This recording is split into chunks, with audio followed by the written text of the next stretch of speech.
이번 방송에서 제공하는 투자 정보는 투자 판단에 대한 조언입니다. 방송에서 제공하는 주식의 가치, 가격 상승 및 가격 하락에 대해서는 방송사에서 보장하지 않습니다. 간추린 경제 뉴스입니다. 미국 증시에서 주요 지수는 혼조세를 나타냈습니다. 미국과 중국의 무역 협상에 대한 불확실성이 해소되지 않은 영향으로 풀이됩니다. 미국 증권거래소에서 다우존스 지수는 전장보다 0.01%, 나스닥 지수는 0.04% 하락하며 거래를 마쳤습니다. 반면 S&P 500 지수는 전장보다 0.08% 상승하며 거래를 마쳤습니다. 제롬 파월 연방준비제도 의장은 현지 시간 14일 하원 예산위원회에 출석해 침체 가능성이 높아질 이유가 현 시점에 없으며 경고 신호도 없다고 주장했습니다. 그는 미국은 지속할 수 있게 확장하고 있다며 미국 경제는 요즘 전 세계 스타 경제라며 경제 낙관론을 이어갔습니다. 오펙이 현지 시간 14일 월간 보고서를 내놓고 내년 비회원국의 산유량 증가 전망치를 하향 조정했습니다. 원유 수요 증가 전망은 유지했습니다. 오펙은 비회원국의 산유량 증가 전망 하향 조정은 대부분 미국 산유량에 대한 전망을 낮춘 영향이라고 설명했습니다. 북한은 지난 11일 금강산 남측 시설 철거에 대한 최후 통첩을 보냈으나 남쪽이 침묵하고 있다고 밝혔습니다. 북한 조선중앙통신은 우리는 11월 11일 남쪽이 부질없는 주장을 계속한다면 시설 철거를 포기한 것으로 간주하고 일방적으로 철거를 단행하는 조치를 취할 것이라는 최후 통첩을 보냈다고 밝혔습니다.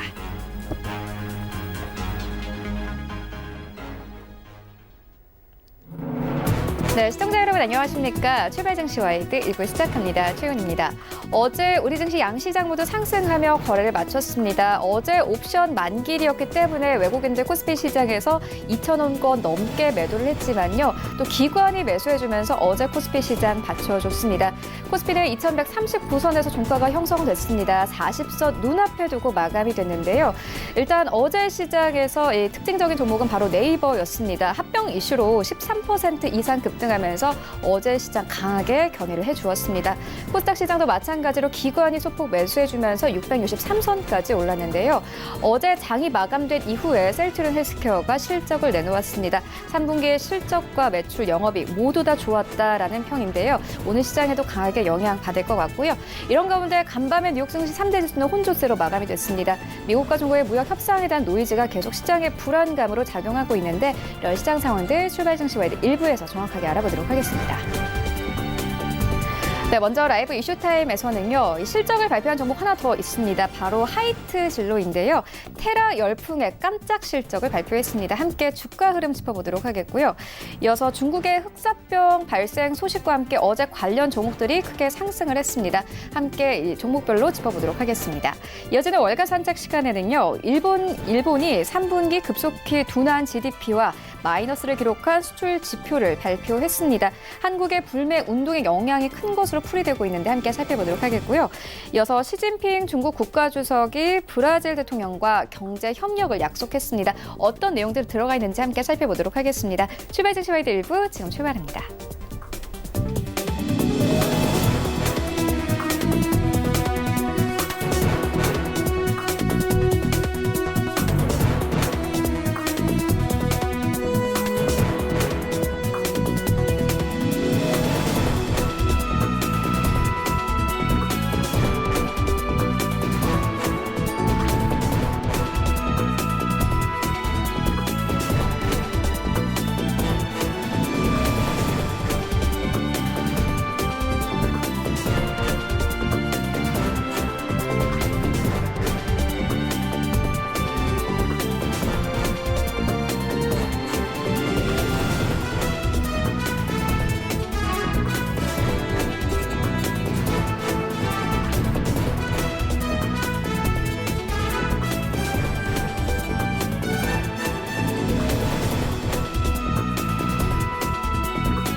네, 국내 시장 쟁점 함께 분석해 보도록 하겠습니다. 라이브 이슈 타임인데요. 펠리즈 투자인리서치 김민수 대표 전화 연결되어 있습니다. 안녕하십니까? 네, 안녕하십니까? 네, 실적 나온 종목들 조금 더 자세하게 살펴보고 가도록 하겠습니다. 일단 하이트 진로가 깜짝 실적을 발표했습니다. 보니까요, 정년 동기 대비해서 영업이익이 거의 68%가량 증가했는데요. 관련해서 어떻게 보고 계십니까? 네, 잘 보고 있습니다. 특히 하이트 진로 하게 되면 오늘이 비 오는 금요일입니다. 또 하이트 진로를 각광받게 만드는 그런 불금이 아닐까 생각되고 있는데요. 앵커님은 소맥 좋아하시죠? 네, 오늘같이 비 오는 날이면 늘 생각나는 주종이죠.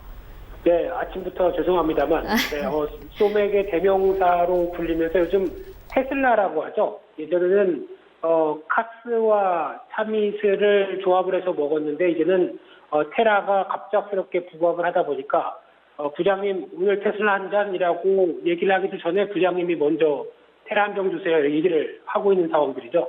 그런 측면으로 봤었을 때 잘 팔리니까 그에 따라서 주가도 변화가 오고 여러 가지 시장에 변화가 온다라고 정리하는 게 가장 맞다고 봐야 될 것 같고요.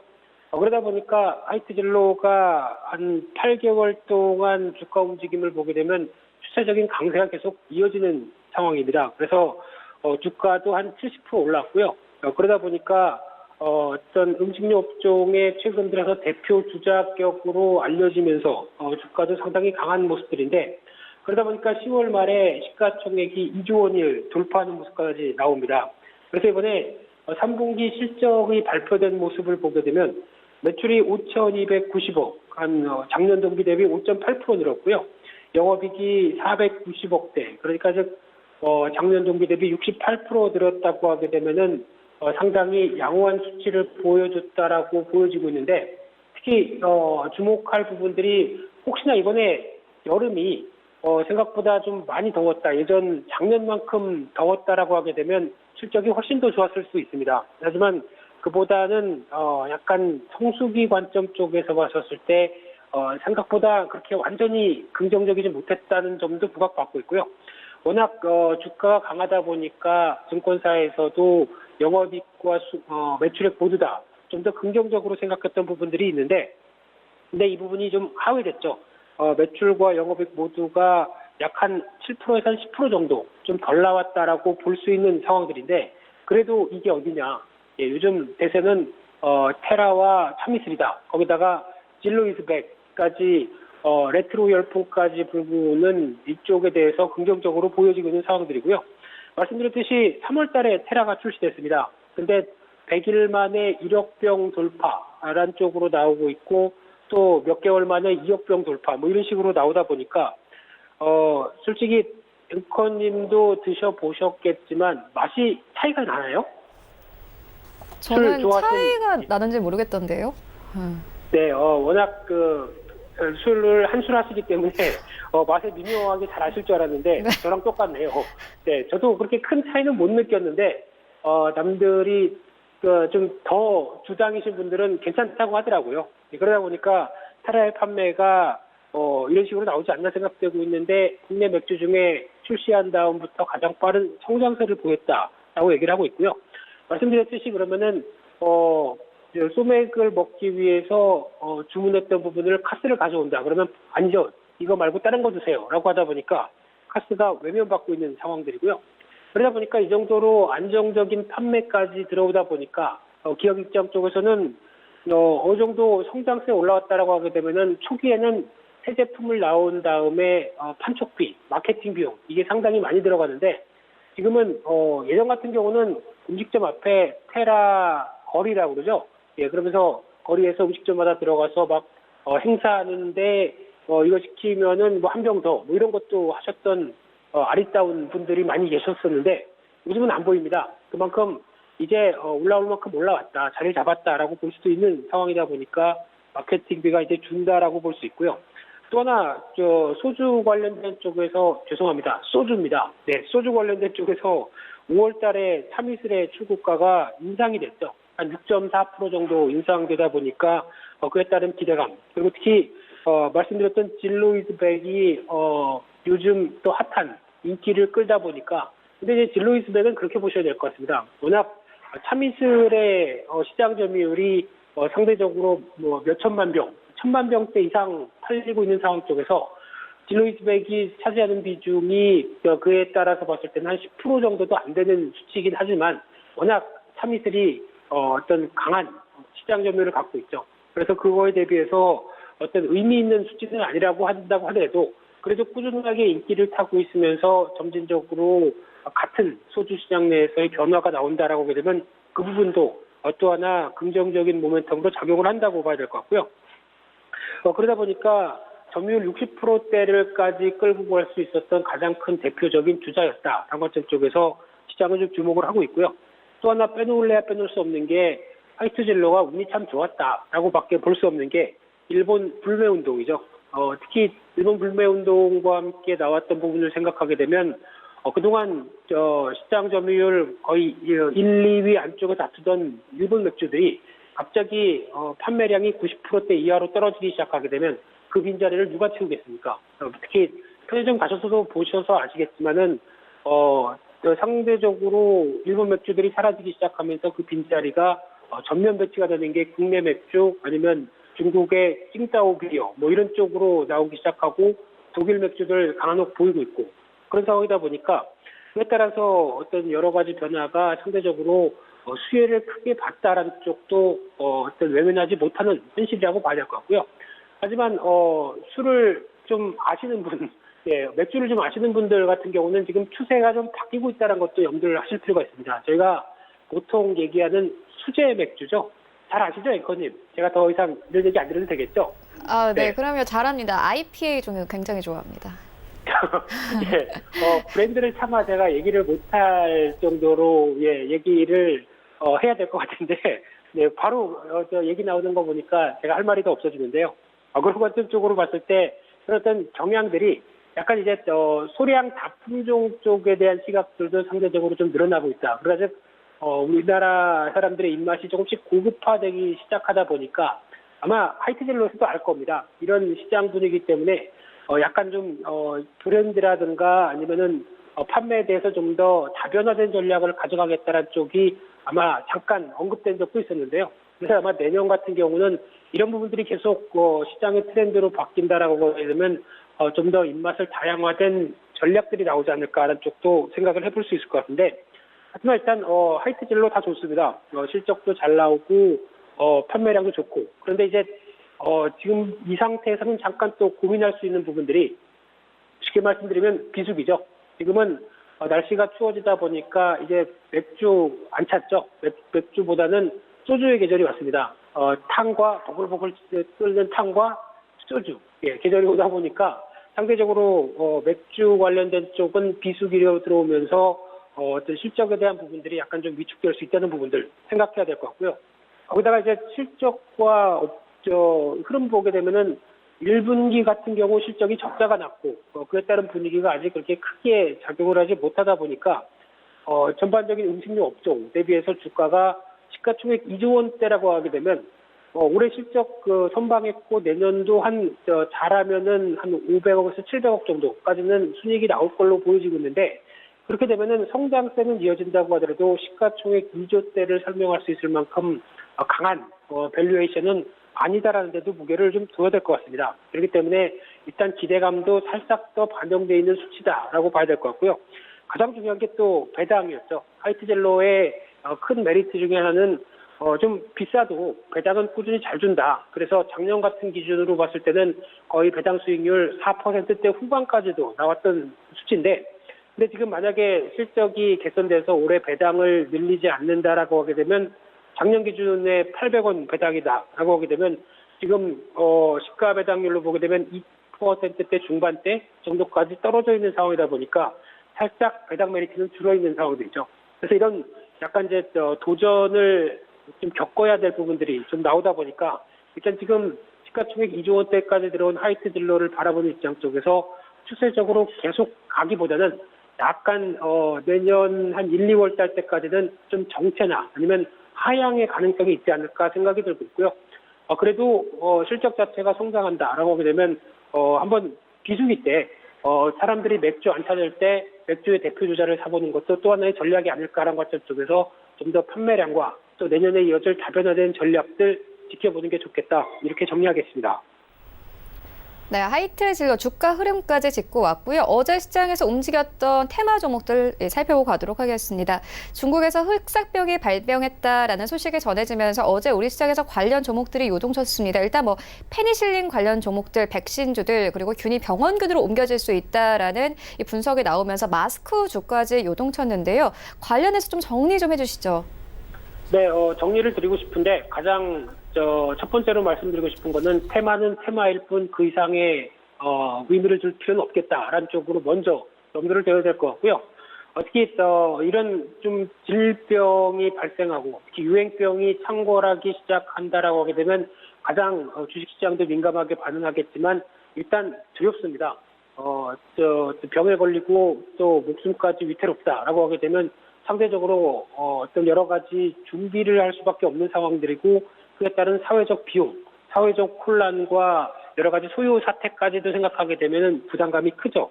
그를 시장은 한 발 앞서보고 미리 움직이는 게 가장 큰 특징입니다. 근데 여기서 이제 지난 메르스 사태도 그랬고 또 최근에 돼지열병 사태, 아프리카 돼지열병 같은 경우도 마찬가지겠지만 가장 큰 핵심이 확산입니다. 그만큼 확산돼서 만약에 처음에 발병한 환자가 나왔고 그에 따라서 점점 늘어나고 그에 따라서 우려감이 커지고 정부가 또 빠른 대책을 하기 위해서 어떤 대책본부를 세우고 이런 일련의 과정들이 나오고 있는 변화의 흐름이 나오지 않는다고 한다면 아직까지 테마주에 대한 시각들은 여전히 제한적일 수밖에 없다라고 봐야 될 부분이라고 생각되고 있고요. 그래서 어제 중국에서 또 흑사병 환자가 발생해서 과거에 유럽이었었죠. 유럽에서 흑사병 환자가 발병하면서 한 2,500만 명인가요? 사망하다 보니까 상당히 두렵습니다. 그러다 보니까 그에 따른 특히 또 유행으로 확산되는 것도 빠르다라는 관점 쪽에서 지금 시장이 주목하는 부분들이 의약품 관련된 쪽 그리고 예방은 마스크, 공기 중에 감염될 수도 있다라는 쪽이다 보니까 두 가지 쪽이 어제 시장에서 가장 크게 테마로 이어졌던 부분들인데 대표적으로 바이오주 관련된 쪽은 항생제 관련주가 강세를 많이 보였습니다. 근데 항생제는 솔직히 제약사에서 더 많이 판매하고 질이 좋은 항생제를 더 팔 텐데 어제 움직였던 종목들은 상대적으로 그보다는 좀 작은 그러니까 어느 정도 테마에 편입돼서 한번 움직이지 않을까라고 봤던 종목들이 더 강했고요. 우정바이오, KPX 생명과학, 바이오제네틱스 이런 종목들이 강했고요. 또 동물 백신 관련된 쪽은 뭐 전진바이오팜은 해충 관련된 쪽으로 알려진 회사인데 여기까지 확대돼서 들어갈 줄 특히 쥐도 해충인가요? 네, 뭐 어떤 이런 쪽으로 나오면서 주가에 영향을 미쳤다고 봐야 될 것 같고요. 이글벳 중학 백신 전통적인 동물 백신 관련된 강세 종목이죠. 또 조만간 조류독감 얘기가 나온다라고 하게 되면 같이 또 움직일 수가 있기 때문에 관심권역은 줄 필요는 있는데요. 그 밖에 마스크 관련된 회사들 잘 아시는 뭐 웰크론 50, KPM테크 이런 종목들이 강한 변화가 이어졌던 상황들인데 말씀드렸던 것처럼 관련돼서 너무 이 부분이 이제 또 흑사병이 크게 변화가 나올 것이다라고 하는 기대감은 좀 제약적이라고 봐야 될 것 같죠. 무엇보다 중국 정부는 마찬가지고 우리나라도 마찬가지겠지만 일단 인식을 하게 되면 어떤 치사율이 높고 어떤 유행의 가능성이 높다라고 하게 되면 초기부터 가장 강력하게 여러 가지 정책을 쓸 수 있겠다라고 하게 되면 아마 확산에 대한 속도는 생각보다 그렇게 빠르진 않을 걸로 추정을 하고 있습니다. 그러다 보니까 어제 종목들 대부분이 장 초반에 강세, 장 후반으로 가면서 거의 마이너스까지 나온 종목들이 상당히 많다라고 하게 되면 이런 부분을 반영했다고 봐야 될 것 같고요. 게다가 또 코스닥 시장도 최근에 좀 취약하죠. 아직 개인들 매수세 중심으로만 한계를 보이고 있는 시장 쪽에서 그래도 뭐 정치 테마주나 어떤 제대로 된 테마주가 없는 상황 속에서 한번 뭔가 또 엮을 수 있지 않을까라는 기대감 때문에 움직였던 부분들이 다인 만큼 좀 어제는 시세는 별로였다라고 볼 수 있을 것 같고요.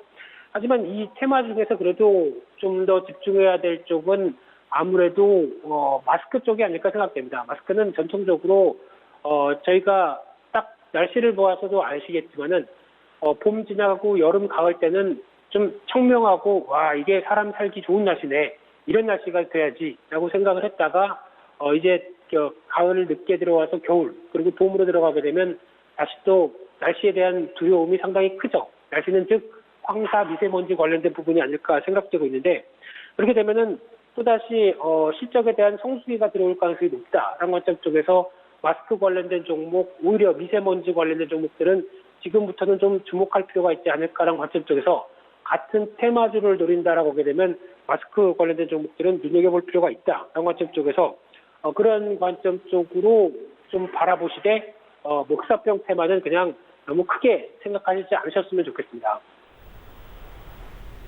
네, 그렇다면 특별히 보고 계신 종목이 있습니까?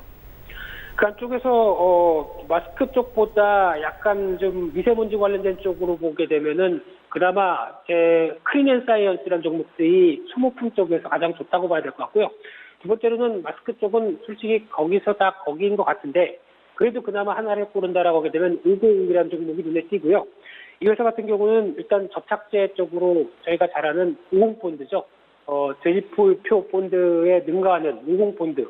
예, 이쪽에서 이 방진 마스크 쪽에서 부각되면서 산업용 소모품 쪽으로도 어떤 단계별로 진입했던 부분들이 성과가 나온다라고 관점 쪽으로 봤을 때 2017년도 이후부터 60억대는 순이익이 꾸준히 나오고 있습니다. 근데 주당 순자산이 4,460원, 시가총액이 600억 이하. 그러면은 지금 주가가 비싼 편이 아니라고 봐야 되겠죠. 그래서 성수기가 들어온다라고 하게 되면 50 같은 경우는 한 번쯤 눌림목에서 접근하는 게 좋지 않을까 이런 관점 쪽으로 보고 있고요. 근데 이제 마스크 쪽도 물론 중요하겠지만은 또 한 번 날씨에 따라서 미세먼지 관련된 공기청정기 관련된 종목들도 또 한 번 들썩일 수 있다는 관점 쪽에서 관심 안 가질 때 또 한 번 접근하는 전략들은 트레이딩 관점 쪽에서 나쁘지 않다 이렇게 바라보고 있습니다. 네, 종목까지 만나보고 왔고요. 이어서 다음 이슈로 옮겨가 보도록 하겠습니다. 주당 가격이 1,000원에 못 미치는 주를 이른바 동전주라고 하는데요. 국내 증시에서 동전주가 전년보다 증가한 것으로 나타났습니다. 동전 종목들 좀 관심 가져봐도 좋겠습니까? 네, 관심 가지면 안 되겠죠. 네. 일단 동전주에 대한 시각을 봤었을 때 그냥 쉽게 말씀드리면 그럴 것 같습니다. 왜 동전주가 됐는지에 대한 이유를 따져보게 되면 다 이해가 되실 수 있을 것 같고요. 이렇게 어느 정도 어떤 시장에서 평가를 못 받는다, 그 정도 가치밖에 못 받는다라고 하게 되면 싼 게 다 이유가 있다라고 보시면 될 것 같고요. 그런 측면으로 봤었을 때 지금 테마주 입장 쪽으로 본다고 하더라도 지금 이제 부진한 흐름들이 계속 이어지다 보니까 아직 시장 자체 코스닥 시장에 대한 여러 가지 기대감이 상당히 낮은 모습들이고요. 거기다가 코스피 상장사 774곳 중에서 주가가 동전주인 게 37개, 작년 대비해서 한 15% 늘었다고 얘기하고 있고요. 코스닥도 한 10% 늘었다라고 하게 되면 기업 실적 안 좋고 그에 따른 시장에 대한 위축세 그대로 반영된다고 봐야 될 것 같고요. 그만큼 보통 저희가 보게 되면 동전주를 매매하는 이유는 딱 하나입니다.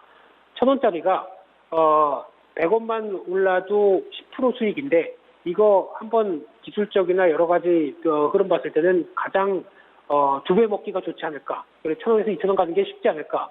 5만 원짜리가 10만 원 가는 것보다 1,000원짜리가 2,000원 가는 게 훨씬 더 매력적이지 않을까라는 투자의 단순한 논리 때문에 그렇다고 봐야 될 것 같고요.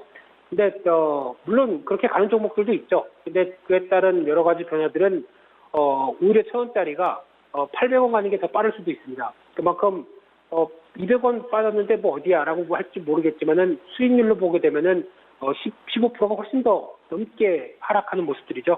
그러다 보니까 이런 측면을 봤었을 때 일단 경영 상태나 재무 구조 취약한 모습들, 어떤 변동성 증가되는 모습들까지 다 확인하게 되면은 솔직히 대응하는 것 자체가 어떤 특별한 이유가 있고 어떤 특별한 어느 정도 주가에 대해서 이 정도는 싸다라는 인식이 나오기 전까지는 이거는 그냥 투자가 아닌 투기라고 봐야 되겠죠. 그런 쪽에서 대응하는 전략들은 솔직히 별로 좋은 매매법이 아니다라는 관점 쪽에서 안 그래도 지금 실적 발표 시즌 돼서 살만한 종목들 지금 어제까지도 저도 좀 소팅하다가 잠들었는데요. 그런 쪽으로 봤을 때 그래도 실적 대비 외면한 종목들이 더 많다라는 관점 쪽으로 봤었을 때 그런 종목들이 낫지 그냥 단순하게 가격 논리로 대응하는 이런 동전주의 매매는 좀 자제하셨으면 좋겠다라고 다시 한번 말씀드리고 싶습니다. 네, 알겠습니다. 지금까지 펠리즈 투자리서치 김민수 대표와 함께했습니다. 고맙습니다. 네, 감사합니다.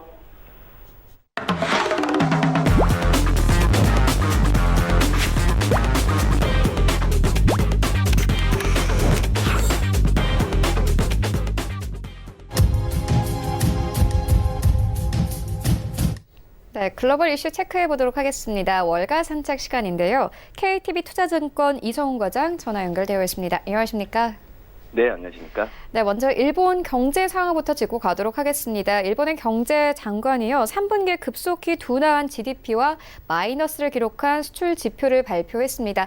한국의 불매 운동의 영향도 컸다 이렇게 분석되고 있는데요. 자세한 내용 짚어주시죠. 네, 우선 일본의 3분기 서비스 수출이 한국인의 일본 관광 급감에 대한 영향 때문에 좀 많이 좀 하락세를 좀 보여주었는데요. 전일에 일본 경제장관이 지난 3분기 일본의 GDP가 지금 급속 둔화하고 또 수출의 마이너스를 기록한 것과 관련하면서 이 한국과의 관계 악화가 큰 영향을 미친 것이라는 부분을 좀 설명을 했습니다. 일본 내각부가 발표한 3분기 국내 총생산 자료를 보면은 지난 3분기 서비스 수출의 물가 상승을 통제한 어떤 실질로 봤을 때도 마이너스 16.4%, 또 물가 상승 포함된 명목으로 봤을 때는 마이너스 19.1%를 기록했는데요. 우선 국내 총생산 계정에서 서비스 수출 항목은 해외 관광객 같은 이 자국에 대한 비거주자가 일본 국내 시장에서 직접적으로 구매한 소비 지출을 포함한다라고 볼 수 있겠습니다. 이 강제징용 배상 판결과 관련하면서 7월 초부터 한일 관계가 악화되고 있는데요. 그러면서 이제 한국인의 일본 관광에 대한 급감이 계속해서 작용하지 않나 이렇게 판단이 되고 있고, 이 반면에 이제 자국 일본인이 해외로 나가서 소비 지출한 금액을 포함하는 이 서비스 수익 같은 경우에는 3분기에는 마이너스 4.8%, 그리고 명목으로 봤을 때는 마이너스 3.2%를 기록했습니다. 이 서비스 수출에 비해서 자국 내 소비 지출액이 해외 지출액보다 훨씬 큰 폭으로 감소했음을 보여준다라고 볼 수 있겠고요. 일본의 3분기 재화 서비스 수출 같은 경우에는 실질로 봤을 때는 마이너스 2.6%, 명목으로 봤을 때는 마이너스 10.4%를 기록했는데, 우선 어제 니시무라 야스토시 일본의 경제상이 얘기했던 걸 빌리자면은 한국과의 관계 악화가 지난 3분기 수출에 큰 충격을 미쳤다라는 부분을 말했고요. 또 주류와 의류 같은 소비재 품목 중심으로 한국 시장 수출이 크게 감소한 것을 염두에 둔 것으로 풀이되는 그런 발언이지 않나 이렇게 판단이 됩니다. 우선 수출이 감소하면서 전체적으로 봤을 때도 3분기 일본의 경제 실질 성장률은 0.2%를 지금 기록했는데요. 지난 2분기 성장률이죠. 1.8%에 견져서 대폭 하락했습니다. 시장의 예상 평균치가 0.8%였는데 이것보다도 훨씬 낮은 수치라고 볼 수 있겠고요. 우선 일본 경제가 지금 3분기로 봤을 때도 국내 수요가 어느 정도 지탱해지면서 글로벌 해외 수요 둔화를 상쇄했는데 국내 수요 같은 경우는 의존하는 것도 한계가 있는 상황이지 않나 판단이 되고 있고요. 지금 일본 쪽에서도 전문가들은 내년 4분기 때 올해 4분기 때 GDP는 마이너스가 확실히 된다고 얘기하면서 내년 초에 회복에 들어설 수가 있는데 회복 모멘텀은 좀 미약할 것이라는 전망을 계속 내놓고 있습니다. 네, 일본 상황 짚고 왔고요. 이어서 중국 이슈로 넘어가 보도록 하겠습니다. 시진핑 중국 국가주석이 이 브라질의 트럼프라고 불리는 자이르 보우소나루 대통령과 경제 협력을 약속했습니다. 미국을 견제하는 모양새이기도 한데요. 어떤 내용들이 주요로 담겼습니까? 네, 우선 매체에 따르면 이제 브릭스 정상회의 참석차 이 브라질리아를 찾은 시진핑 주석이 전일에 이제 보우소나루 대통령과 정상회담을 가졌는데요. 시진핑 주석 같은 경우에는 이 중국과 브라질은 모두 신흥 대국으로 광범위한 공통의를 갖고 있다는 부분을 얘기했고요. 이 브라질 발전 전망이 크기에 양국 협력에 자신감을 갖고 있다는 부분을 내비쳤습니다. 이 브라질과 함께 또 발전 경험을 나누고 성과를 공유해 공동 번영을 실현하고 싶다는 부분을 밝혔고요. 이어서 시진핑 주석은 상호 존중과 평등, 신뢰를 강화하는 동시에 서로 시장을 개방하면서 농산물과 철강석, 원유 같은 기초적인 상품에 장기적으로 안정된 직통 공급 루트를 구축해야 한다는 얘기를 했고요. 이 중국 기업의 브라질 인프라 건설 참여 또 상호 연결의 촉진을 바란다는 부분을 강조했습니다. 이 보우소나로 대통령 같은 경우에도 이 중국이 세계적으로 큰 영향을 발휘하는 대국이기 때문에 브라질의 최대 무역 동반자라고 좀 밝혔고요. 양국 협력이 브라질의 발전에 점차 중요한 의미를 갖는다라는 얘기했습니다. 이 브라질은 중국의 시장 개방이 가져다주는 길을 중시하고 또 양자간 무역을 확대하면서 한층 많은 농산물의 중국 진출을 추진하는 상황이라고 좀 볼 수 있겠고요. 반면에 이제 중국 기업과 상품의 브라질 진출에도 좋은 여건을 조성하겠다라는 게 이제 보우소나로 대통령의 얘기라고 볼 수 있겠습니다. 우선 보우소나 대통령은 지난 1월에 취임을 했는데 중국에 대한 경계감을 공공연하게 좀 내보였는데요. 그래서 중국이 브라질을 사려고 하고 있다고 비판했던 그런 상황이었던 반면에 또 오히려 지금 6월달에 봤을 때도 이 G20 정상회의 때는 이 시진핑 주석이 지각을 했는데 지각을 이유 정상회의가 취소하기도 했습니다. 하지만 이제 브라질 경제가 지금 심각한 상황이라고 좀 볼 수 있겠는데요. 무역도 침체 상황이고 또 투자에서 중국 의존도가 높아가는 것을 본다고 한다면 보우소나 대통령도 지난달이었죠. 중국 방문하면서 이 중국의 친화적인 부분으로 돌아섰다라고 볼 수 있겠고요. 중국도 지난 6일이었죠. 브라질 심해유진 개발 입찰에 외국으로는 유일하게 참여하고 또 브라질산 농축산물 수입을 확대하겠다고 약속하면서 이 경제 면에서는 우군 만들기에 좀 박차를 가하고 있는 상황이다라고 볼 수 있겠습니다. 우선 지금 현재 브라질 쪽에서도 이 브라질과 중국의 국내 그 GDP가 거의 비슷한 수준이라고 볼 수 있겠는데 하지만 어느 쪽도 이제 경제를 닫은 채로 왔고 다른 한쪽 개방한 부분을 본다고 한다면 이제 중국 경제가 훨씬 커졌다라는 부분을 좀 긍정적으로 평가를 했습니다. 그렇기 때문에 브라질 같은 경우에도 어떤 중국의 롤모델하기보다도 중국의 그런 부분을 좀 많이 받으려고 하지 않나 이렇게 좀 개인적으로 생각이 되고 있습니다. 네, 중국의 경제 상황 조금 더 짚고 가도록 하겠습니다. 중국에서 활동하고 있는 독일 기업의 상당수가 철수를 계획하고 있다는 보도가 이어지고 있습니다. 자세한 내용 좀 살펴봐 주시죠. 네, 중국에서 활동하고 있는 이제 독일 기업들 상당수가 지금 철수를 계획하고 있다는 부분이 언론을 통해서 얘기가 좀 많이 나와주고 있는데요. 우선 독일 기업들 같은 경우에는 중국 경제의 둔화 그리고 미국과 중국의 무역 전쟁으로 인해서 현재 전망을 좀 어떻게 보고 있는데 이들 중 4분의 1이 일부 완전 철수를 검토하고 있는 것으로 좀 전해지고 있습니다. 독일 상공회의소의 연구에서 나타난 상황이라고 볼 수 있겠고요. 특히 3분의 2 중에서 3분의 1은 완전히 철수하는 것을 계획하고 있는 것으로 조사되고 있고요. 이번 조사는 526개 독일 기업들을 대상으로 실시된 상황이라고 볼 수 있겠습니다. 철수를 확정했거나 또 검토하는 104개 기업 중에 71%가 중국의 노동을 포함한 임금 상승이 가장 큰 이유라고 지금 응답했는데요. 그렇기 때문에 옮기게 된다고 한다면 다른 저임금 아시아 국가를 좀 물색하지 않나 이게 좀 생각이 되고 있고요. 이 중국과 또 미국과 벌이고 있는 무역 전쟁 같은 경우에도 중국 내 사업 전망을 어둡게 하고 있는데 그러면서 그 83% 정도가 이것으로 인해서 직간접적으로 타격을 받고 있다는 부분을 좀 응답을 했습니다. 이 밖에 중국의 시장 장벽과 또 불확실한 법률 제도, 또 기술 이전 요구 같은 이 걸림돌이 많다라고 볼 수 있겠고요. 이 독일 기업의 3분의 1 같은 경우가 공정한 경쟁을 할 수 있도록 하는 이 중국 당국의 노력이 부족하다는 부분을 지적을 했고, 이 유럽 연합과 또 중국 간의 투자 협정이 마무리될 것으로 예상되는 내년 같은 경우에는 이 전망이 개선되지 않을까 이렇게 좀 그 판단이 많이 되고 있습니다. 지금 현재 상황에서는 어떤 그 예측을 무역 협상에 대해서 예측할 수 있는 상황은 아니다라는 생각이 되고 있고요. 그렇기 때문에 무역 협상에 대한 과정을 좀 지켜보고 이런 부분이 이제 독일이나 다른 기업들의 이전에 대한 그 공장이나 본사에 대한 이전 부분에 좀 영향을 미칠 가능성은 분명히 있다라고 좀 생각이 됩니다. 네, 한편에 미국의 전기자동차 업체 테슬라는 세계 최대 자동차 업체들의 본거지인 이 독일 시장에 생산 기지를 마련하고 본격 경쟁을 예고했습니다. 자세한 배경 어디 있다고 보십니까?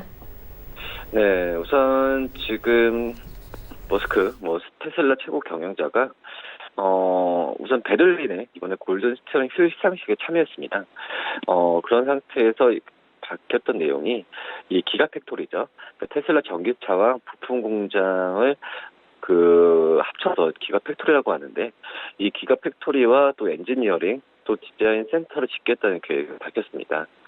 이 베를린 공장이 완공되면은 미국에 테슬라는 공장이 두고 중국 상하이 공장이 있는데 테슬라의 네 번째 전기차 생산 시설을 볼 수 있겠고요.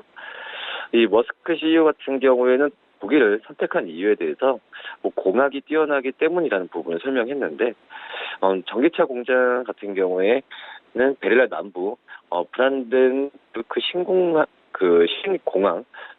인근에 설립해서 2021년부터 가동될 전망입니다. 머스크 CEO 같은 경우에는 트위터에 글을 올리면서 베를린 공장에서 이 SUV에 대한 모델 Y를 시작으로 배터리와 또 파워트레인 완성차를 좀 제작하겠다고 밝혔고요. 유럽의 공장 신설은 현재 생산 체제를 갖추면서 수출 관련 리스크를 줄이겠다는 부분이지 않나라는 게 전문가들 평가입니다. 테슬라는 이와 같은 구상으로 중국 상하이에도 기가 팩토리를 설립하고 운영해 하고 왔는데요.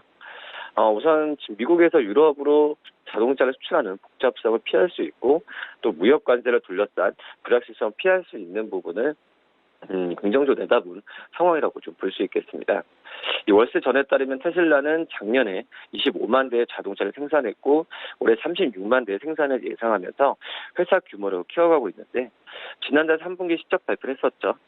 시가총액 530억 달러 기록하면서 지난 그 실적 발표했을 때 시가총액 530억 달러 정도였는데 이 510억 달러를 달성한 이 GM을 제치고 시총 1위로 올라섰습니다.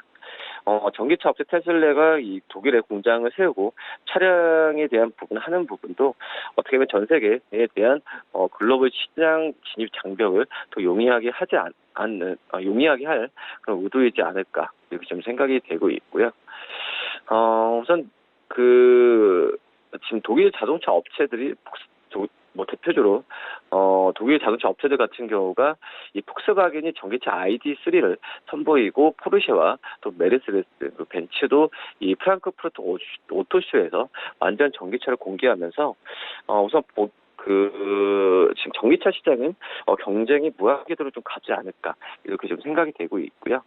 기존의 독일 업체들 같은 경우에는 전기차 생산으로의 전환에 어려움을 겪고 있었는데 이 메르세데스와 벤츠를 생산하는 이 다임러 같은 경우가 이 전기차 생산자를 놓고 노조와 마찰을 좀 겪고 있습니다. 그런 점에서 아우디 같은 경우에도 기존의 독일 공장 근로자들의 고용 보장 문제로 시끄러운 상태라고 볼 수 있겠고요. 그런 상태에서 이 테슬라의 독일에 대한 진출은 시장에서도 의미가 크다라고 좀 생각이 되고 있고 이 독일의 앙겔라 메르켈 정부가 최근에 자동차 업체들과 2025년까지 전기차 구입 보조금 지급액을 2배로 올리는 그러니까 대당 한 6,000유로죠. 772만 원 약속했지만 지금 노동비도 좀 비싸고 에너지 가격도 독일 내 봤을 때도 큰 문제이기 때문에 생산하는 데 있어서 많이 제약이 따를 가능성이 좀 있지 않을까 이렇게 좀 생각이 되고 있습니다. 네, 한편 이 파월 의장은요, 어제에 이어서 오늘까지 경기 침체 가능성은 높지 않다 이렇게 주장을 했고요. 뉴욕 연은 총재도 경제 상황이 양호하다 이러면서 경기에 대한 자신감을 표명을 했습니다. 하지만 시장 영향은 크지 않았거든요. 이런 발언들 우리가 좀 어떻게 해석을 해보면 좋겠습니까? 네, 항상 반복되는 그런 상황이지 않나라고 좀 생각이 되고 있고요. 지금 현재 미국 증시도 그렇지만은 약간의 좀 조정받는 받는 현재 상황이지만 지금은 그 전까지 주가 사상 최고치를 기록하면서 우선 시장에 대한 어떤 숨고르기 장세가 좀 시작되지 않나라고 판단이 됩니다. 지금 현재 미국의 어떤 경기 지표들 같은 경우에는 우려스러운 상황까지도 나오진 않고 있다라고 좀 생각이 되고 있고요. 그렇기 때문에 어떤 연준 의장의 발언은 어느 정도 신뢰가 되지 않나 이렇게 생각이 되고 있습니다. 우선 그 연준 의장도 현재 통화 정책에 대한 부분을 긍정적으로 좀 판단을 하고 있고요. 미국과 중의 무역 전쟁과 맞물리면서 기업 투자가 위축이 되는 부분은 걱정을 하지만 역시 소비라고 볼 수 있겠습니다. 개인 소비나 노동 시장 쪽에서의 부분은 좀 견조하기 때문에 미국 경제에 대한 이런 부분은 확실하지 않나 이렇게 좀 생각이 되고 있고요. 지난 7월과 9월에 그 금리를 연속 인하하면서 넉 달 사이에 기준금리 0.75%가 떨어졌는데 지금 현재 상태에서는 이 부분을 계속 유지할 가능성은 좀 있다라고 좀 생각이 되고 있고요. 인플레이션이 지속 가능한 기준으로 봤을 때 2%까지 회복하는 동안 연준이 어떤 같은 스탠스로 계속 나오지 않을까 이렇게 좀 판단이 됩니다. 네, 알겠습니다. 지금까지 KTB 투자증권 이성훈 과장과 함께했습니다. 고맙습니다. 네, 감사합니다.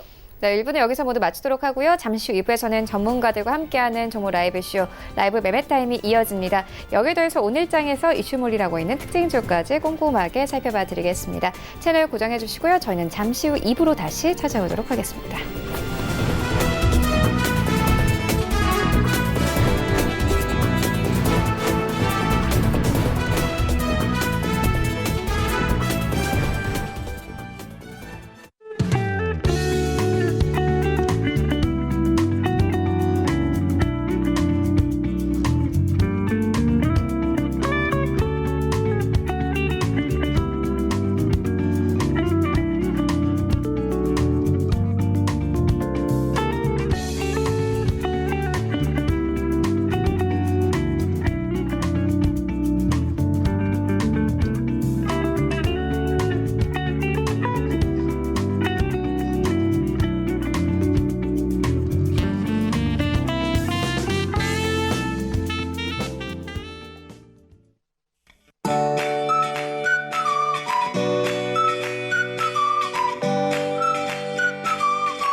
안녕하세요. K웨더 라이프스타일 예보 김단비입니다. 이 시각 위성 영상 보시면 서울 경기와 강원 영서를 중심으로는 비가 내리고 있습니다. 기온이 낮은 경기 북부와 강원 북부 지역은 비가 얼어 눈이 내리는 곳도 있는데요. 중북부 지역은 오늘 오전까지 5mm 내외의 비가 내리다 그치겠고 충청도와 경북 북부는 내일까지도 약한 비가 이어지겠습니다. 오늘 새벽 서울에는 첫눈이 관측되기도 했는데요. 작년보다 9일 빠르고 평년보다는 6일 빠르게 관측됐습니다. 서울은 눈이 내려 쌓일 정도는 아니지만 경기 북부와 강원 북부, 강원 산지는 눈이 내려 쌓인 곳이 있습니다. 출근길 교통안전에 각별히 주의하시기 바랍니다. 한편 서울의 아침 기온 1도, 춘천 영하 3도, 대구는 영하 2도로 아침까지는 춥겠습니다. 두툼한 겉옷으로 체온 유지를 잘 해주셔야겠고요. 오늘 낮부터는 기온이 크게 올라 추위가 누그러들겠습니다. 오늘 중부지방은 약한 기압골의 영향을 받겠고 남부지방은 고기압의 가장자리에 들겠습니다. 다음은 자세한 지역별 날씨입니다. 중북부 지방은 아침까지 비나 눈이 내리겠고 강원 영동을 제외한 중부지방은 낮 동안 공기가 다소 탁하겠습니다. 동해안은 낮부터 점차 흐려지겠고요. 강릉의 아침 기온 1도, 낮 기온은 14도가 예상됩니다. 남부지방은 대체로 구름 많은 가운데 낮 기온은 16에서 18도로 평년 기온을 웃돌며 추위가 한풀 꺾이겠습니다. 현재 동해중부와 서해중부 먼바다에는 풍랑특보가 내려진 가운데 동해와 서해는 물결이 최고 4m까지 매우 거세게 일겠습니다. 항해나 조업하는 선박들은 각별히 주의하시기 바랍니다. 일요일에서 다음 주 월요일 사이 전국에 비가 내리겠고요. 다음 주 화요일 기온이 큰 폭으로 내려가며 다시 추워질 전망입니다. 날씨였습니다.